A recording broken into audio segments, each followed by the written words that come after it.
Have you heard of the man who survived the sinking of the Titanic just by being drunk? This is the Layman's Odyssey, and let's get on with it, shall we? This is Charles Yalgin, and he was the chief baker on board the RMS Titanic. If you've seen the movie Titanic, you will recognise this scene right here when they're climbing up onto the railings and they spot him and he's like, Now, in reality, Rose and Jack from the film, they're not real, but he was there, and on his account, he said he was the only person holding onto the railings as the ship was going down. To summarise how he survived, basically, he went, I'm not dying sober, and he got really, really, really drunk. I mean, bottles and bottles and bottles of brandy, wine, whiskey, you name it, he was clearing out the alcohol cupboard. After he finished his drinks, he went back up to the top deck and started helping women and children get into the lifeboats. And sometimes he actually had to force them because they were too scared to leave the Titanic. They thought they'd be safer on there because, it was unsinkable. Once he'd done that, he started throwing deck chairs into the sea so they could be used as flotation devices. And I think it was over 50 chairs to, be used. And that kind of makes him a hero. As I mentioned, he went onto the railings and stayed on it until the ship went down.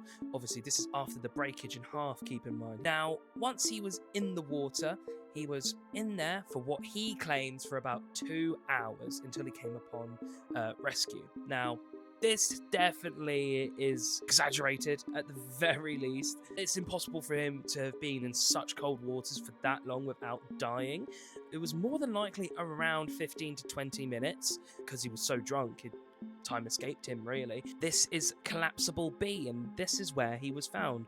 I mean, the one that was upside down. In fact, Yalgin was not even on the ship. He was kind of dangling off of it. It's a good demonstration of it from the movie.